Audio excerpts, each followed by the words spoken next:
हाय दोस्तों, मैं प्रयागराज शर्मा। मैं आज बात करूंगा दोस्तों बिटुमिनस पेमेंट लेयर पार्ट 3 के बारे में। दोस्तों ministry of road transportation and highway में इसके बारे में सेक्शन 500 में बताया गया है दोस्तों। क्लॉज 501.2.3 में फाइन एग्रीगेट के बारे में बताया गया है और सोर्स ऑफ मटेरियल्स के बारे में। तो हम आज जानेंगे जो फाइन एग्रीगेट यूज करते हैं वो किस प्रकार का होना चाहिए। तो दोस्तों इसमें लिखा हुआ है क्लॉज 501.2.3 में fine aggregate shall consist of crushed or naturally occurring material or a combination of the two passing 2.36 mm sieve and written on the 75 micron sieve.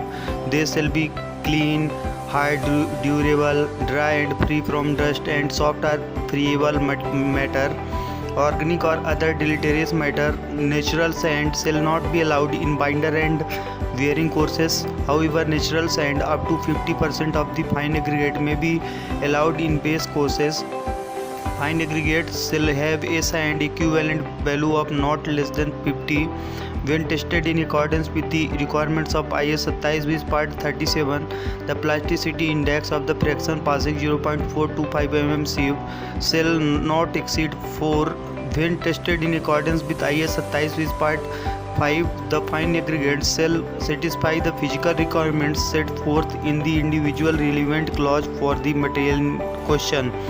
तो दोस्तों इसमें कहा गया है कि फाइन एग्रीगेट जो है वो क्रश्ड या नेचुरली जो प्राकृतिक रूप से उत्पन्न होने वाला मटेरियल है तो उससे कंसिस्ट किया जाएगा, उससे बनाया जाएगा जो फाइन एग्रीगेट रहेगा।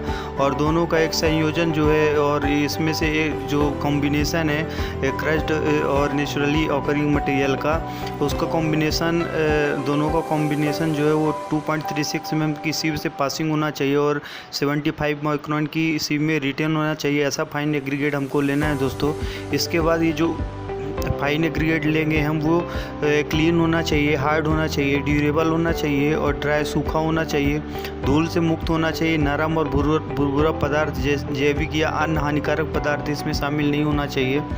और नेचुरल सैंड जो देते हैं दोस्तों तो बाइंडर कंटेंट के साथ जो बेयरिंग कोर्स के लिए हम बाइंडर कंटेंट बिटुमिनस कंक्रीट का निर्माण करते हैं तो उसमें नेचुरल सैंड जो है वो अलाउड नहीं होती है दोस्तों। बाइंडर और बेयरिंग कोर्स में जो नेचुरल प्राकृतिक रेत की अनुमति नहीं होगी।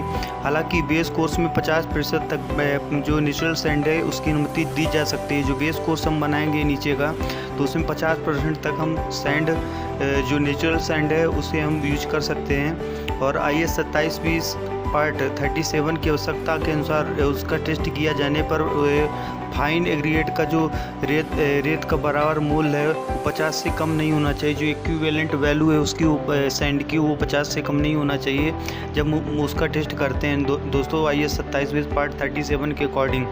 इसके बाद दोस्तों इसमें जो 0.425 mm की सीव से जो है पासिंग होने वाले मटेरियल का जो पार्टिकल का प्लास्टिसिटी इंडेक्स जो है IS 2720 पार्ट 5 के अकॉर्डिंग टेस्ट करते हैं तो उसका जो प्लास्टिसिटी इंडेक्स है वो 4 से ज़्यादा नहीं होना चाहिए। तो अधिक से अधिक 4 तक ही हम ले सकते हैं, उससे ज़्यादा हम अलाउड नहीं करेंगे उसमें प्लास्टिसिटी इंडेक्स। इसके PI मटेरियल जो है दोस्तों 4 से ज़्यादा नहीं होना चाहिए। और इसमें जो फाइन एग्रीगेट है उसको उससे संबंधित मटेरियल के लिए व्यक्तिगत जो इसमें क्लॉज है, रिलेवेंट क्लॉज हैं, उनको निर्धारित भौतिक आवश्यकताओं को पूरा करेगा। तो इंडिविजुअल जो रिलेवेंट क्लॉज है इसके अलग अलग वो फिजिकल रिक्वायरमेंट्स को पूरा करेगा फाइन एग्रीगेट के लिए।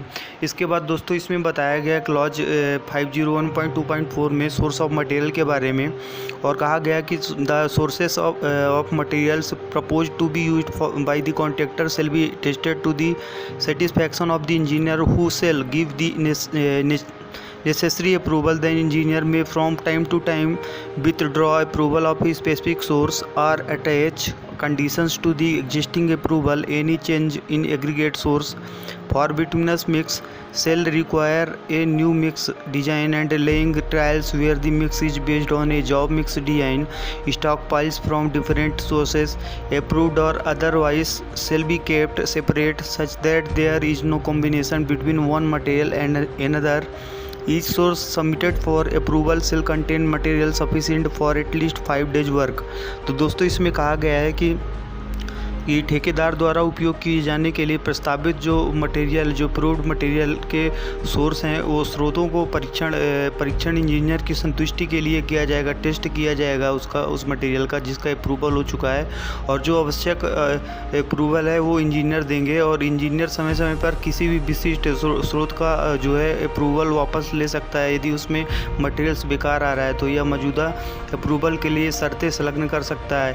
और बिटुमिनस मिक्स के लिए कुल सोर्स में टोटल सोर्स में किसी भी बदलाव के लिए एक नए मिक्स डिजाइन की आवश्यकता होगी और परीक्षण करना होगा, और जहां जॉब मिक्स डिजाइन पर आधारित है और विभिन्न स्रोतों से स्वीकृत या अन्यथा भंडार को अलग रखा जाएगा। जो उसका स्टोरेज है उसको अलग रखा जाएगा, जो स्वीकृत जो अप्रूव्ड स्टोरेज है उसको अलग किया जाएगा, और जो अप्रूव्ड सोर्स नहीं है उसको अप्रूव्ड किया जाएगा उसकी टेस्टिंग करके, और उसके बाद उसको अलग रखा जाएगा। और इसके बाद दोस्तों, ताकि मटेरियल और दूसरी मटेरियल के बीच कोई भी संदूषण ना हो, और अनुमोदन के लिए प्रस्तुत किए गए प्रत्येक सोर्स में कम से कम 5 दिनों के कार्य के लिए पर्याप्त सामग्री होनी चाहिए।